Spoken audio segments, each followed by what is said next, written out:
This is a continuation of the VSEPR molecular shape practice. We're using our Lewis structure practice number 2, so we've got a few more molecules. So looking at this one, there's only 2 atoms in there, so this must be linear. Makes things easy. Looking at this one, here, this is our central carbon, and that means this is going to be 2 groups, so this one is also going to be linear. Here's an acid. Again, the acids are, let's just look at the phosphorus. So it's going to be 1 phosphorus, 1, 2, 3, 4 groups. So it's going to be tetrahedral.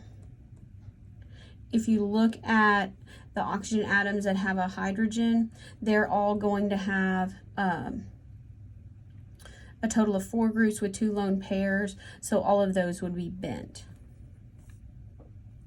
All right, here's another one where we have 2 central atoms that we can talk about the geometry of each of them.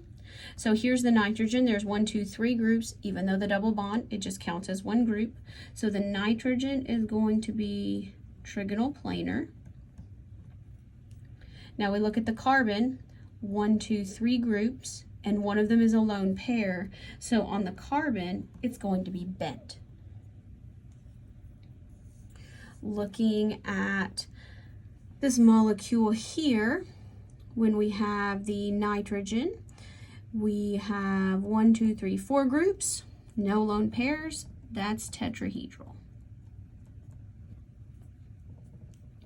The N3-1 compound is 1 nitrogen in the middle, 1, 2. It doesn't matter which structure, resonance structure of these you drew. Here, there are still only 2 groups because each of the bonds only counts as 1 group. So this one is going to be linear in all forms. This is a bromine. They're just connected to each other, so that's going to be linear. And then finally, the carbon anion.